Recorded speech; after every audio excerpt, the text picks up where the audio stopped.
Hello and welcome to Fintech Insider Insights. I'm David Brear, CEO here at 11FS. In this week's show, we are jumping into the Fintech Insider time capsule and looking back at episodes we initially recorded back in September 2021, where we discussed the future of fintech in Australia.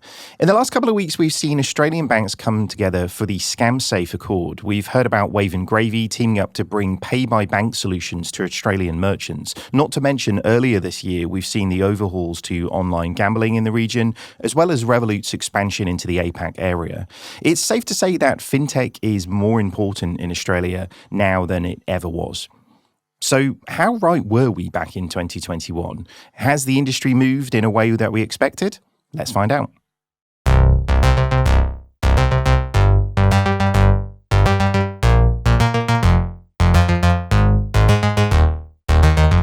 All right, folks, let's get started. As always, I'm not alone, but I'm joined by a panel of super duper awesome guests, this time from Down Under. I promise you there's not going to be bad accents on this one, at least only my Norwich accent. Let's get started. Making her Fintech Insider debut, we have Simone Joyce, who is the CEO and co-founder of Paypa and chair of the Fintech Australia. How are you doing today, Simone? I'm very well, David. Thank you for having me along. Can you tell us a little bit more about Paypa as well, and what does the chair of Fintech Australia do? Well, two hats. I'll deal with the Paypa hat first. So Paypa we're a payments overlay system, and we work as a two-sided platform. We allow businesses to create living digital payment agreements for their customers, and then allow those customers to dynamically self-manage their payment agreements. So it solves a problem for both the business and their customers.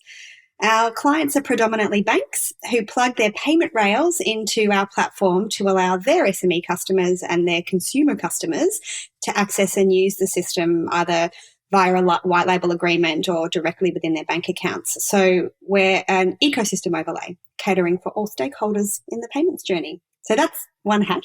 The other hat is Fintech Australia. We're the peak member body for fintechs in Australia, and we're really working to make sure that we create the very best possible environment for fintechs to thrive and grow.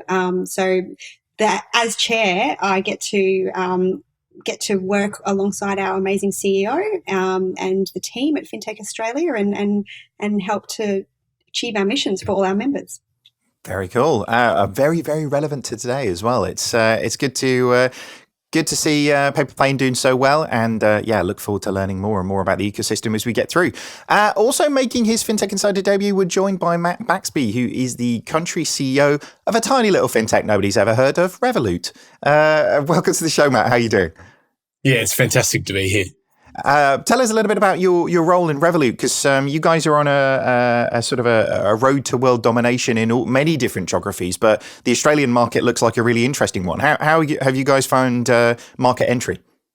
Yeah, it's been really interesting. So I joined Revolut in February 2020, and I'm really proud of the fact Australia was Revolut's first expansion market outside Europe. But the marching orders our founders gave me when I came down was to conquer our market here, and I translated that into a few priorities: build the best possible team we could, get the licenses we need, and take what is a pretty amazing product catalog in UK and Europe and work out what's going to work for the local Australian market. So localize that and then begin to scale. But it is, I think the Australian opportunity is a fantastic one. And, it's been an amazing 18-month ride so far.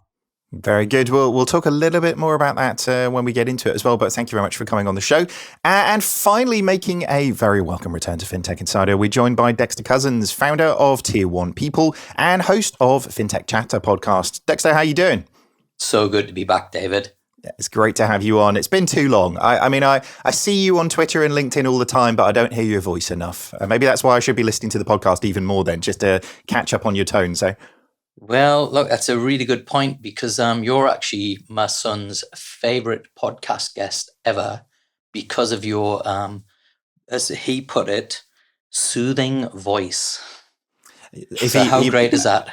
Is there a he uses it to sleep at night vibe coming up? Like, yeah, he does, I can take that punishment, if that's the case. But It's good to hear. And baby cousins, if you are watching or listening to this, then it's good for you to tune in anyway.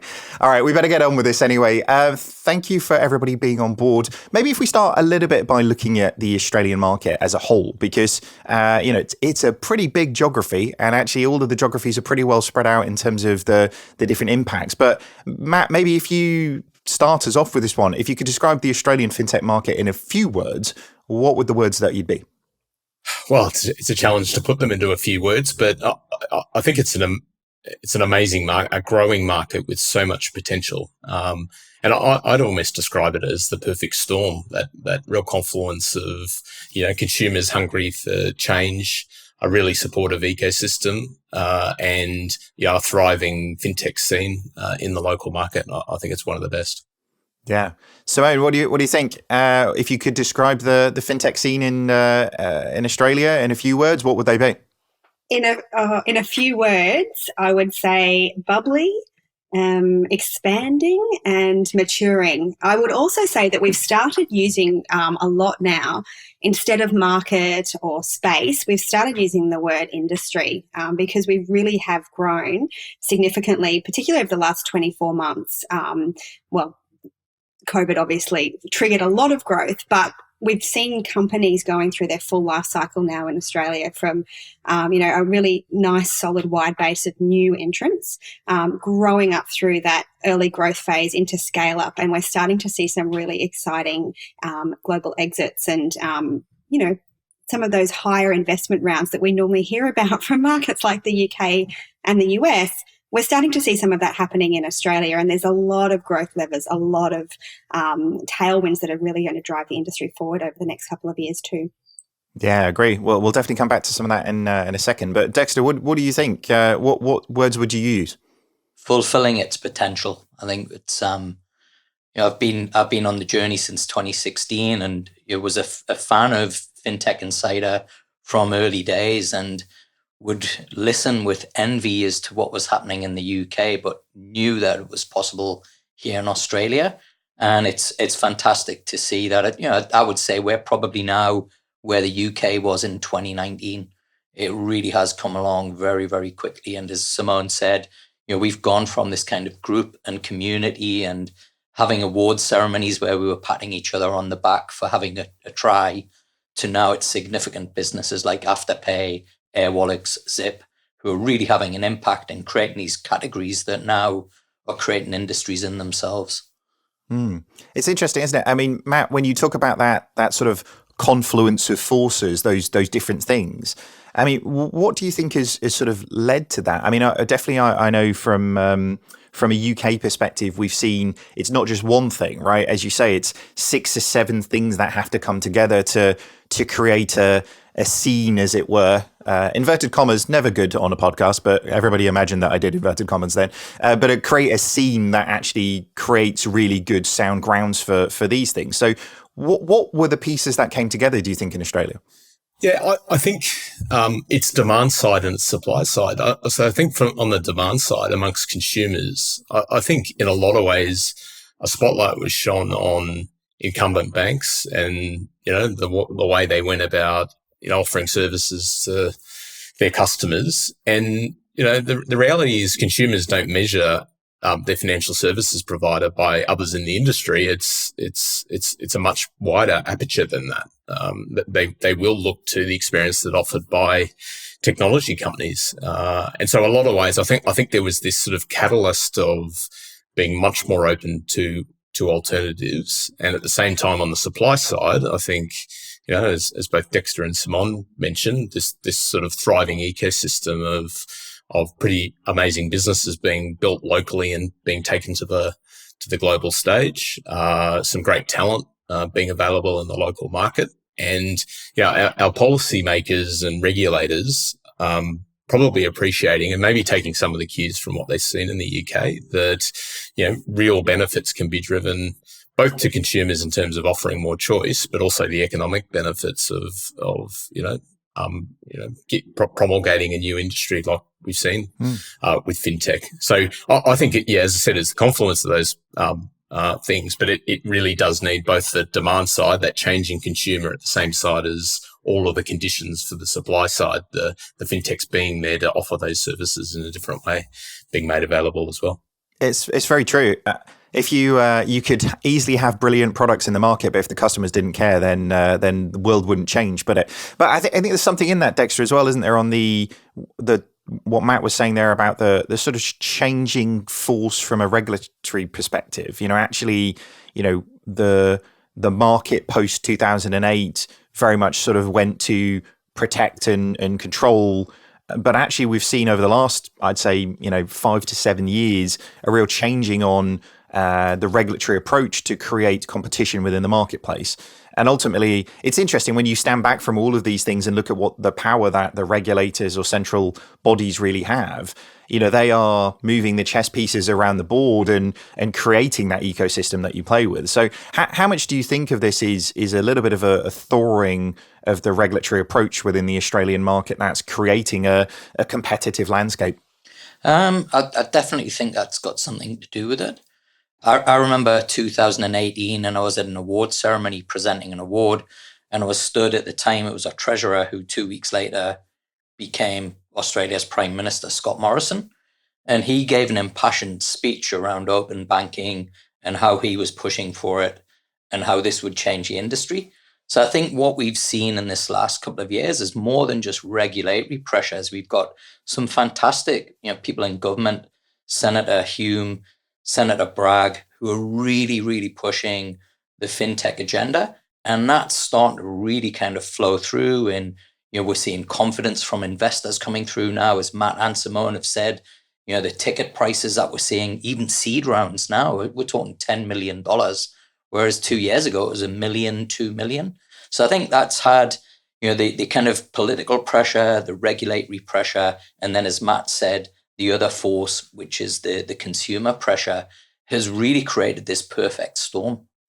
Yeah. Well, it's good. I mean, if you can ride the center of that storm to success, then that's a pretty good thing for everybody. I mean, what do you think? I mean, Simone, how have you seen the incumbents react to this? We can talk a little bit more about that later on in the show. But obviously, with players like Matt and Revolut coming into the market, and with different slices of opportunity being sort of jumped on from a fintech perspective, have you seen a big response from the incumbents yet? Look, I think the response from the incumbents has been as anticipated, not overly enthusiastic, but now we're starting to see some lubrication, I think, of collaboration and awareness that there is a lot of change required, both in the services they're delivering and how they're actually approaching the market. And some of that, as Dexter said, is being driven by legislative or regulatory requirements and new mechanisms like the consumer data right, which is our equivalent of open banking, and the fast payments network. And what those things are doing is cracking open that really tightly held system that really excludes any extra competition coming in. So looking at opening up access to the payments infrastructure, that's massive, particularly for companies like Revolut coming into the market and new companies growing here. The consumer data right is massive. It's a legislative tool that has basically enabled people to use their data, like payments coming out of a bank account. And with those things come the actual possibilities for change. And I think that over the coming years, as they really bed down into the ecosystem, we'll see our big four starting to evolve and adapt more rapidly than ever before. But I don't think that they'll ever be as dynamic or be able to catch our challenges coming into the scene. It's interesting, isn't it? With that dynamic shifting and being sort of forced into competition, it will take people a little bit of time to really sort of catch on with that. But the interesting thing that we've seen, I think, in other geos as well, is as that real sort of community around what's happening in the fintech scene starts to shift, then the banks actually have the opportunity to bring in types of talent that they've never even seen before. I'm sure, Dexter, you're not just having fintechs knocking on your doors, but you must have big banks knocking on your doors going like, how do I get those 10x, engineers? How do I get the, product gods and explain to me what a product manager is? That must be an interesting dynamic in the landscape.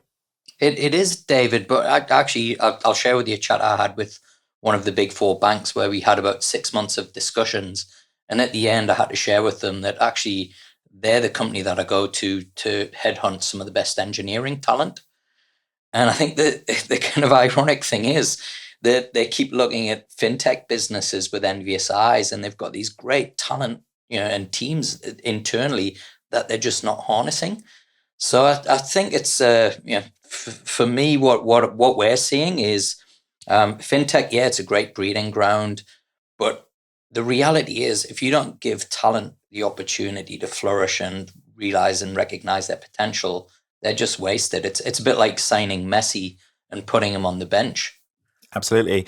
So much of that is down to culture and environment, isn't it? And that's something that almost, when we at 11FS work with people, the hardest thing to do is to get that bit right. And inevitably is why people predominantly have to start again to do that, because it's such deep-seated, ingrained things, isn't it? But Matt, maybe before we sort of move on to the next section, I think you talked a little bit about customer there, and actually to your point around, well, if consumers are ready, if they're ready for change, if they're ready to trust new brands, how would you describe the Australian customer? Are they really ready for this level of change? Are they ready for brands that their mum's mum didn't bank with, but Revolut's come to the market with a different proposition?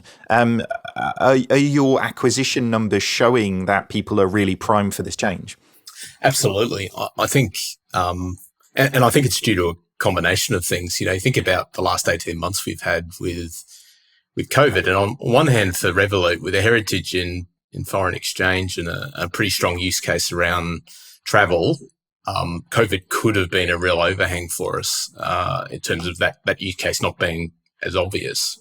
Whereas what I think we've seen is a real tailwind around the digitisation of Australians' lives, and in some cases, in lots of cases, in financial services at least, the needs that fall out of that not being very well met, and as a result, being much more open to alternatives that are offered in the market. And as I said, I think their expectations are set outside the industry, and so their openness to it. What I would say about Australian consumers, though, I think they're incredibly discerning, and they're pretty good at sniffing out value. They're real value seekers in a lot of ways. And so, if there was a sort of word of caution, if anything, it can't be about slavishly taking a product that worked in Europe and bringing it to Australian shores and expect that it'll work. I think you need to be clear as to the segment you're going after. What need are you trying to meet? And are you putting together a proposition that genuinely appeals and is differentiated and gives you confidence you can win. So I think, there's a bit in all of that. Yeah, and that's an interesting challenge, isn't it? Because and particularly, Matt, from your perspective, from Revolut, actually, global view of implementing things that work. It just all comes down to solving real people's problems, doesn't it? And actually, those people's problems are different in every geography that you'll go to. The instruments might be very similar, but the way in which you solve them are going to have to be slightly different, aren't they? So is that just, again, back to the point we were making about community? And we've had, various different people on the podcast. Patrick Collinson from Stripe said this: it's just listening to customers and doing what they ask us to do. Is that the approach you found that's, having success? Totally. And in a lot of ways, it defines the fintech industry is being clear as to the problem you're trying to solve and coming up with a solution enabled by technology that solves for it. And geez, we got such a valuable source of intel into what those problems are from our customers ourselves. So we spend a ton of time listening to that and modifying our offer and our proposition overall to sort of suit that. Very good. All right. Well, let's maybe move on a little bit and talk a little bit more about the trends in innovation and technology in Australia. I mean, there's a lot that has changed over a very short period of time in terms of the different catalysts for that, as we were talking about a little bit earlier on, Matt. Simone, though, can we maybe start with you? I mean, would you say the Australian fintech scene has had a real significant uplift? Because I mean, there was obviously everything that happened with the Royal Commission and the impact that had. But for listeners who on the other side of the world who haven't heard all about that, I don't want you to give a 4-hour summary of what happened with the Royal Commission, because it was quite the saga. But do you want to give us a bit of a view of what it was and then the impact that you think that's driven into the market? Yes, thank goodness I don't have to give a full summary. I would think I'd struggle. The Royal Commission was a really interesting time. It basically opened up Australians' eyes to say, hey, you can expect more from your bank, and your bank should be held to certain standards that ultimately come down to benefit you, the consumer of those banking services. It was a big step in. A Royal Commission is a big deal, and it means that people are scrutinising the very industry and the players and actors within that industry from a government level. So what that process did was essentially point to a lot of bad practices and a lot of dead wood that had generated over many, many decades of banking practices in Australia, and opened the door for better experiences to be built. It created a wave of change starting right at the top of policy and regulatory processes that said, how can we make this easier to bring more competition and more innovation into the landscape? And there's nothing that's going to fill that gap more than fintechs quickly jumping in and going, hey, we can do this. We can build these amazing experiences. And obviously that spun off into, well, let's create better loan provision services. Let's work with superannuation in a better way. Let's work with wealth management in a better way. Let's work with payments in a better way. All of that amazing stuff simply because we cracked open the banking ecosystem in Australia. We still have the 4-pillar policy, but now we're seeing more and more avenues for challengers to come in. I often look at the UK and think that the challenger banks in the UK, you know, the shiny brands that we see, Monzo and Revolut and Starling, they're like the sentinel species of a fintech ecosystem. And under that, you get all these amazing new fintechs spinning out as well with confidence. And I think we had that same momentum in Australia. We're on a slightly different path in some ways, but I think you can really point at the Royal Commission and go, oh, yeah, that's what kicked this off in Australia. And that's actually a pretty cool thing. It is. And it makes you wonder sometimes how purposeful were those things. You know, back to a point I was saying earlier on around the people behind all of this sort of moving pieces around on the board. You know, we've seen this in Europe to a certain degree with things like PSD2 and different, and actually the feeling that there is a big, I know as humans always like to look for somebody with a grander plan, don't we? That's somebody's figured all this stuff out and it'll all turn out to be right in the end. But it does feel like actually the pieces, the infrastructural pieces that are moved around the board, really facilitate a lot of those opportunities. Have you in that sense, and sort of looking from a technological perspective, what we saw? Definitely, we've seen this in Hong Kong and we've seen this in Singapore to a certain degree. Almost the rise of the B2C challengers facilitates actually a real underchange of B2B fintechs as well, because actually the B2C side of things almost, Revolut entering the Australian market raises the bar for everybody. And now the rest of the organizations within that market are trying to figure out how do we compete. So the B2B sense just kicks off in such a big way as well. Yeah, I would look. The trend that we certainly have identified with my Paypa Plane hat back on is looking at the UK. We feel like they're at the top of the trend market. They've had that B2C challenger bank market come up, which drove a lot of fintechs under that. And then we went, actually, SME banking needs to be fixed as well. Let's start looking at that and drive the challenge through the SME banking, and so on and so forth. And you're getting creative, more and more experiences. And in Australia, we've only got a few of those SME challenges, and I'm thinking Judo and Prosper, that are really focusing.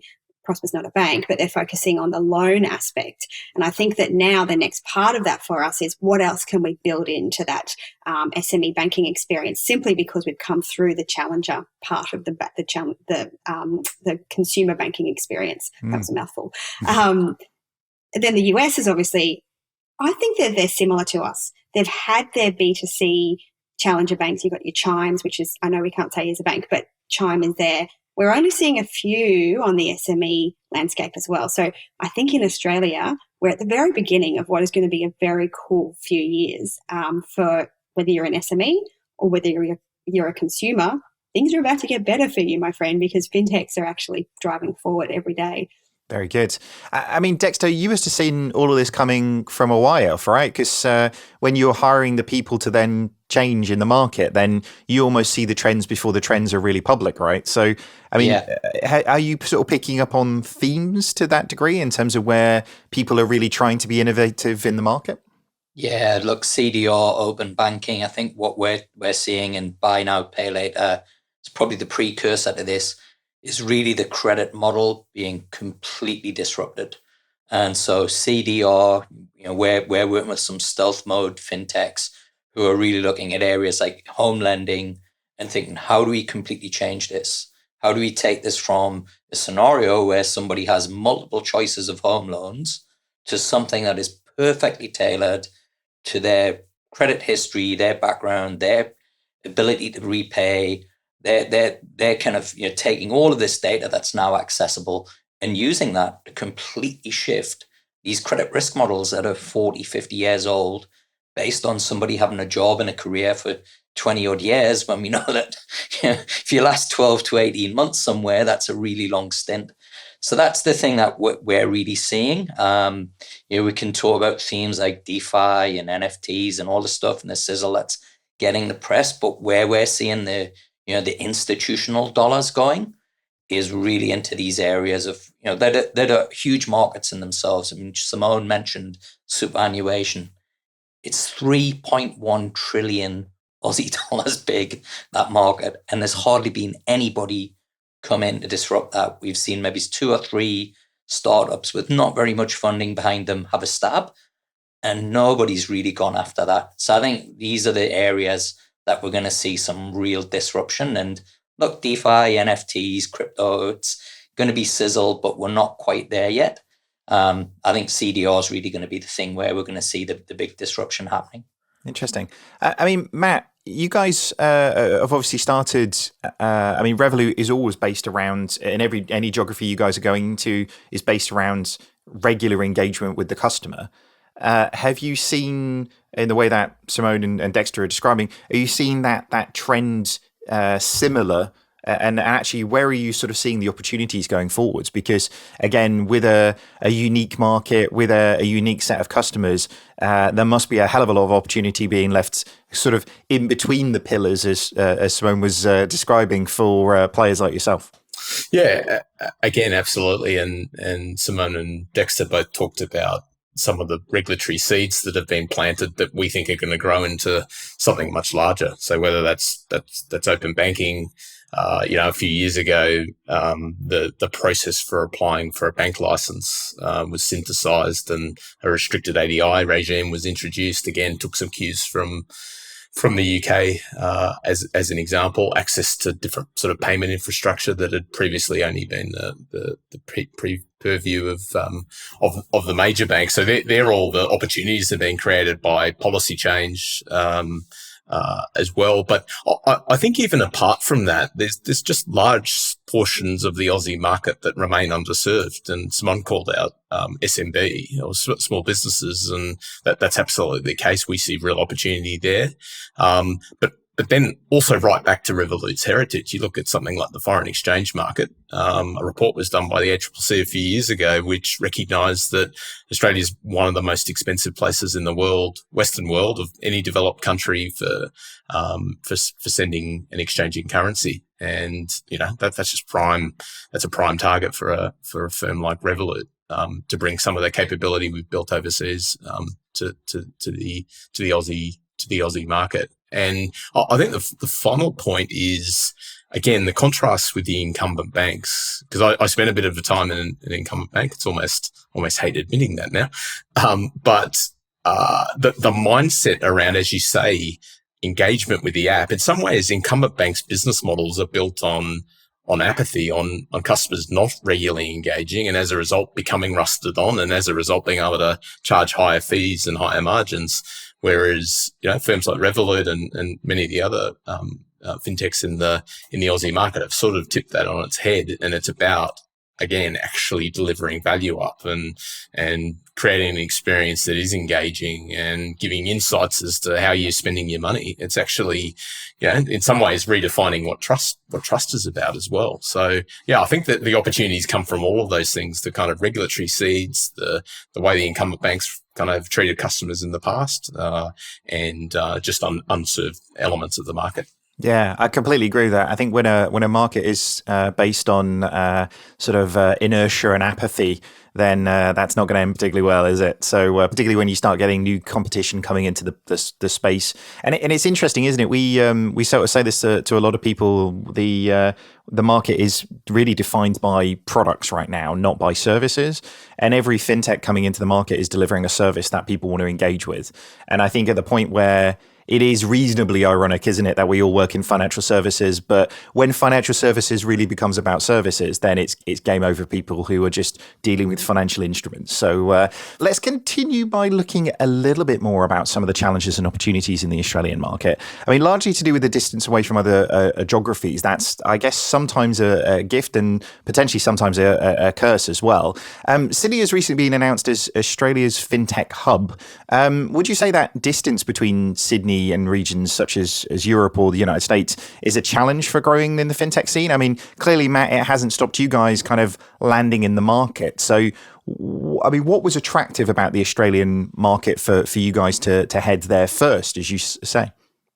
Yeah, I think we've touched on some of the things, a supportive ecosystem, the policy change that we've seen, consumer that we thought was ready for increased choice. I think they're all features of the Australian market that make it really attractive. And there's a reality to it. We are in our case 10,000 miles from the head office. The time zone differences can be incredibly challenging, but that kind of also led to Revolut and the way it thought about market entry changing, and learning a little along the way as well. One important part of that is now we look to put local CEOs on the ground in each market and have them build their teams and have them develop their go-to-market strategy and run that to ground. And that way it creates a little bit more autonomy, but most importantly, you're making sure you're meeting the needs of the local market.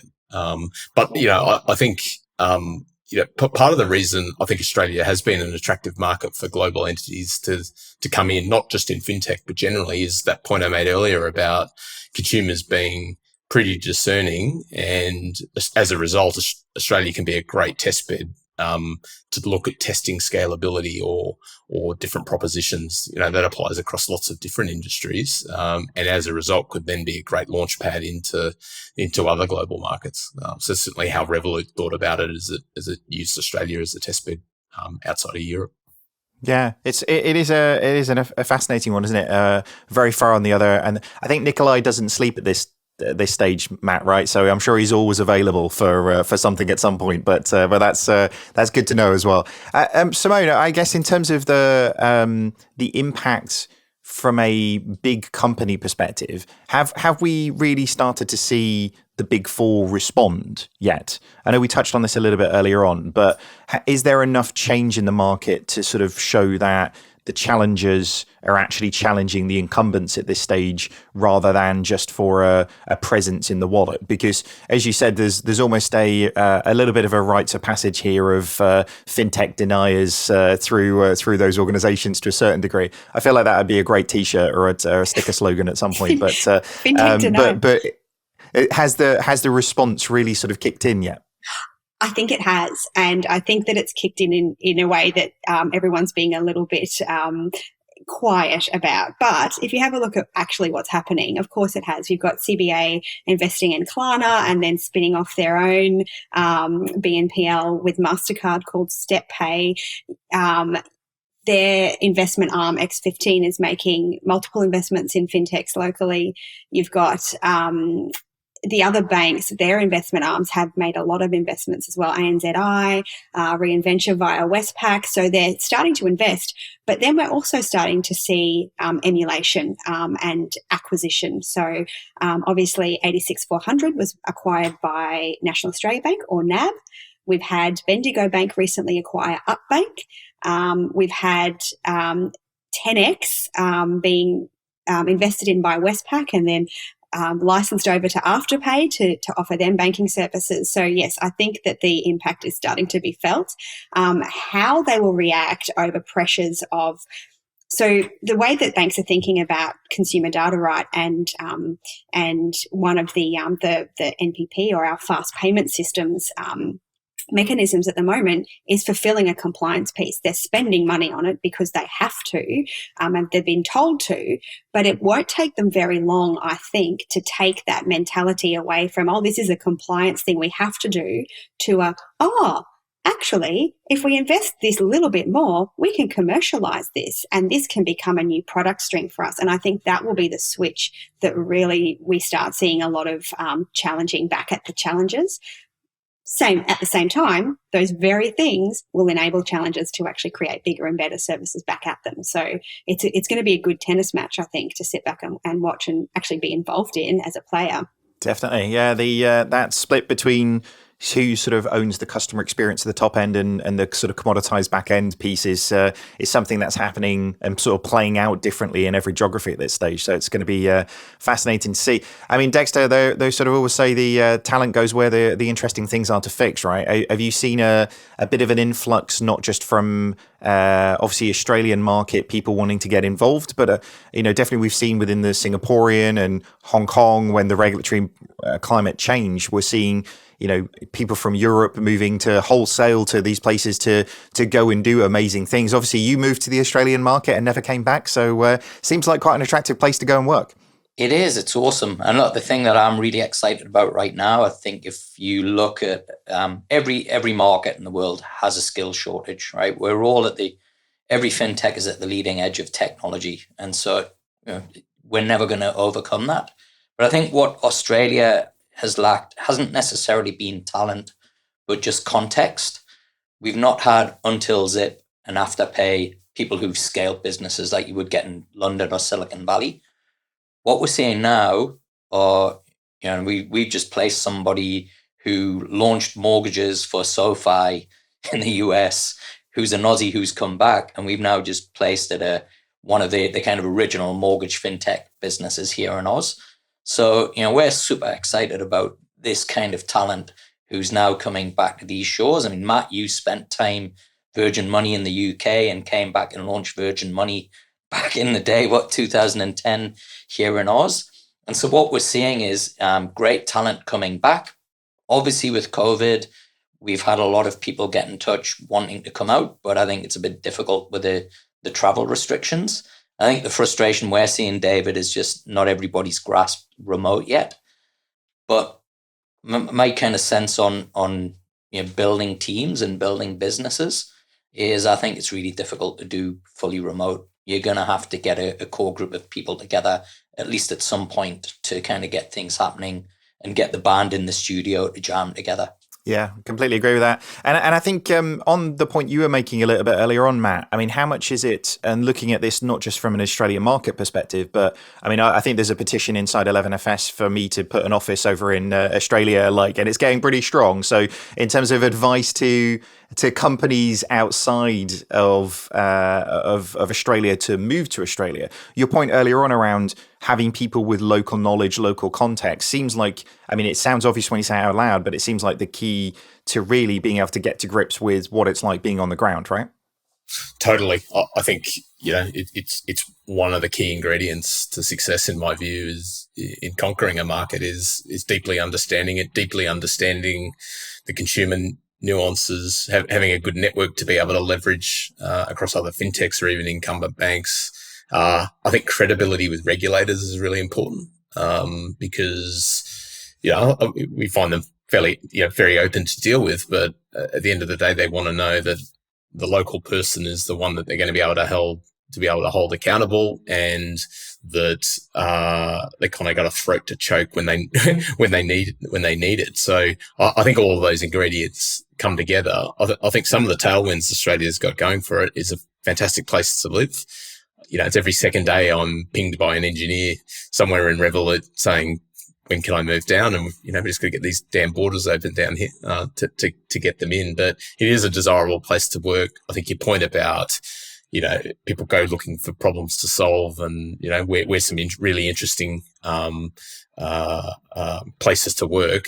I think that's all part of the ecosystem in terms of what's been built locally. I think you just got to move down here, David. I mean, you don't have to sell me too much. Like the British summer has been awful, so your winter's better than our summer. So I'm definitely up for that. I read a tweet by Shane Warne actually, and he said, "What was it?" And it kind of summarizes the reason why I moved to Australia. He said, "You have 9 months of bad weather and 3 months of winter."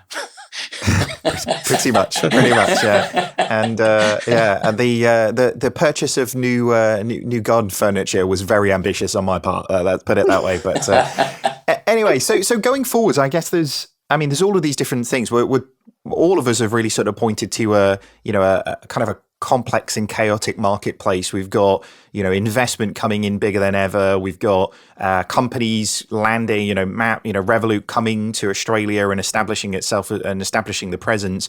We've got the incumbents sort of responding a little bit and getting into investment and seeing these problems and everything that's happening. Like, it really feels like, as you said, Matt, at the top of the show, this is the sort of eye of the storm right now with all of the change that's happening. So where are we going next? Where do you think this will play out? Do you think it will play out like it has done in other geographies, which is, Revolut is very significant from a customer base perspective within Europe, and is sort of leading the agenda when it comes to the customer expectations, the customer experience. What do you think, Dexter, is going to happen in the Australian market if we go into your crystal ball over the next 5 years? Well, first of all, I've got to say I've never been more excited in my life than I am right now. I don't sleep much at night, and it's not because I'm worried about the business. It's because I just can't stop thinking about the possibilities of what's going on. Crystal ball, Fintech 3.0 will coincide with Web 3.0. I think we're just at the very beginning of everything completely going nuts. I think what Revolut are doing, it's, for me, Fintech 2.0, I think it's amazing. They're leading the charge, but the disruptors get disrupted. And I think I couldn't predict anything other than it just being very different, chat 10 years from now to what we're having today. Very good. We'll have to get us all back together in 5 years and see what happens. So Simone, what do you think? Where are we going? What does the next 5 years look like? I think the snowball's being pushed down the hill, and it's just going to get bigger and accelerate. I think that what we're seeing right now, and the companies that we're seeing starting and growing, are creating the financial experiences that I have four children. I think about all the time. We're creating the tools that they will use when they're adults. And that's a pretty motivating thing to get out of bed and do every day. But I do think that we're going to see more companies make it big on the global stage because as Dexter said, the talent in Australia is amazing. And COVID is actually, even though our borders closed, it's kind of taken borders down as far as geographical expansion goes. And I think we're going to see more and more of that. The Australian government is very supportive of companies coming into the country, but also of exporting things out of the country. So I think we're going to start seeing a really exciting exchange of new ideas coming in and exporting ideas out. Bring it on. I'm excited. Very good. In 5 years' time, I plan to be on a duck farm in Tasmania, so you might need to. I might need to fire up the satellite to come back. I was going to say I'm not sure the Wi-Fi is going to be great out that way, but we will get you back on. Hopefully between now and then as well, but not just then. But Matt, where do you think the market's going? Obviously, you guys are aiming to have a big impact on driving that market in the next 5 years. But where do you think we're going to get to? Oh, look, I think there's so many dimensions to that, but in a lot of ways, I think.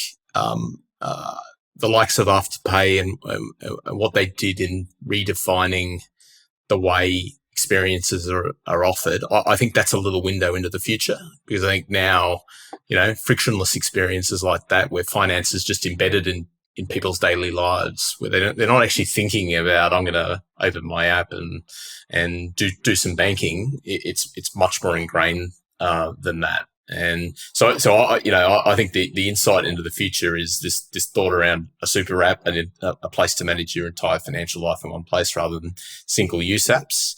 I think Simone's smiling there because she knows I'm just pushing my own bandwagon a little bit there. But I think that's definitely one part, though, is frictionless experiences. I think the other is, I think we've only seen the start of the crypto revolution.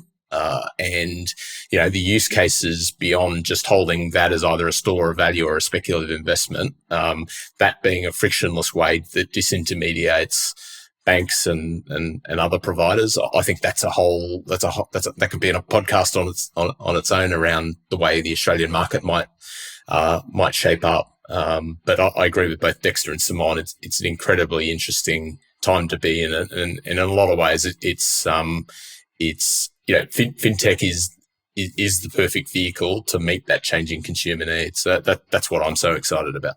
Matt, do you think on the crypto thing we might actually see the Reserve Bank take another look at CBDCs as well? I think all it takes is maybe our friends in the UK to spin up a CBDC and our government to get worried about, digital dollarization or anything like that. And I think we will very quickly see a response. So that might be something to add to your part about the crypto thing as well. Yeah, totally agree.